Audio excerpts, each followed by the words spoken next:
Chapter 11 Scrambled Egg. When we come into the classroom, Mr. Daniels makes an announcement.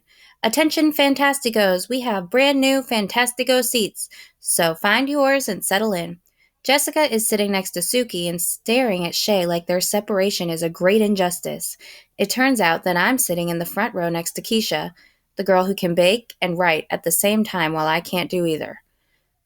We don't speak all morning, and I can't stop worrying that she doesn't like me.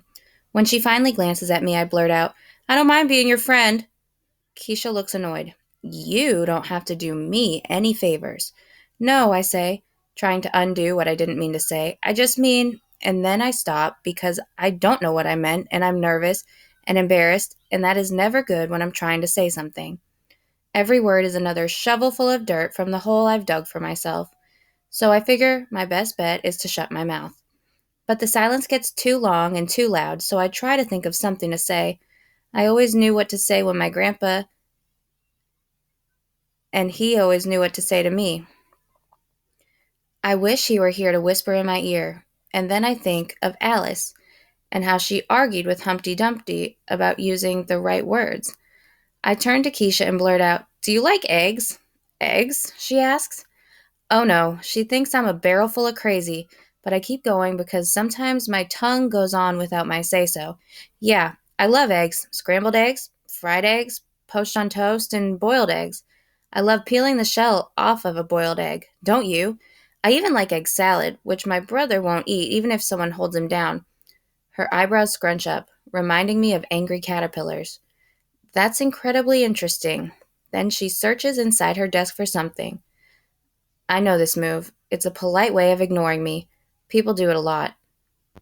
Finally, I just put my head down. Grandpa used to say that Alice in Wonderland falling down the rabbit hole was just like real life. I didn't used to understand what he meant, but I do now.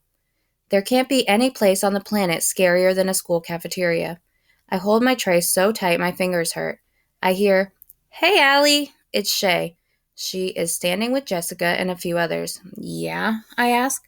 "Do you want to sit with us for lunch?"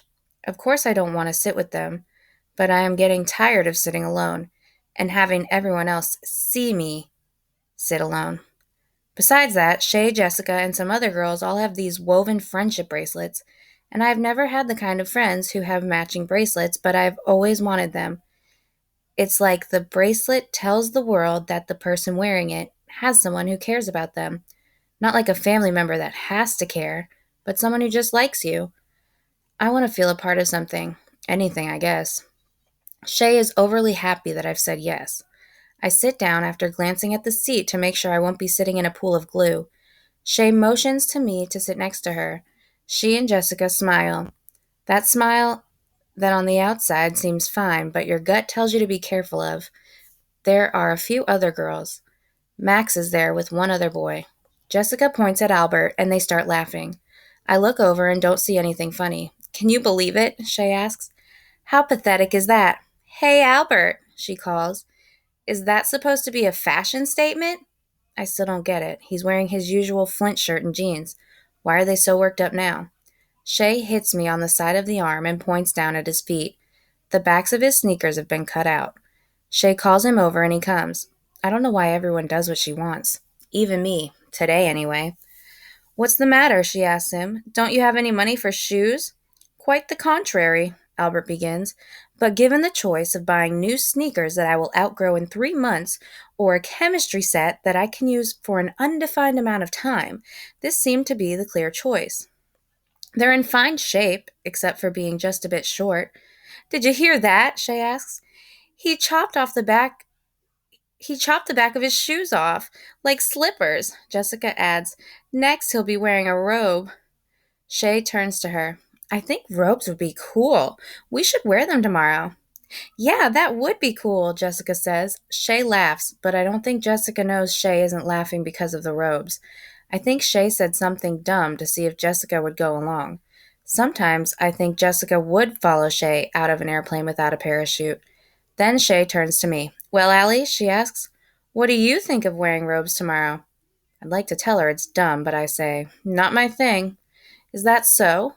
Well, what do you think of Albert and his slippers?" I feel like I'm in one of those old detective movies that Grandpa loved, in a cramped small room under a bright light, being asked a question I don't want to answer. The thought to stick up for him goes through my head, but that doesn't seem like the right answer for Shay. They're pretty dopey, I say. What a weirdo, huh? I've made Shay happy. I feel terrible. And I know that I'm going to feel even worse when shade comes down over Albert's face when he looks sad. But that never comes. He just stands there eating Doritos and studying us like we are lab mice. I think it's curious that you worry about what I have on my feet when three of you are wearing red shirts. Not a wise color. Red is the color of stoplights and signs, bad wounds, warning lights, and the most severe of sunburns. It represents red alerts and high fevers. Red numbers show a loss in accounting. Red represents danger. I think of all the red marks that cover my papers from teachers. How I hate to get them back. Jessica laughs loudest. What a weirdo, Albert! Furthermore, he says, any crew member of Star Trek's Starship Enterprise who wears a red shirt never appears in another episode. Frankly, I think you've made poor choices. They all burst into laughter. Albert, Max says, it's only a TV show, dude, and not a very good one either. Albert's arm stops dead on the way to his mouth with another Dorito.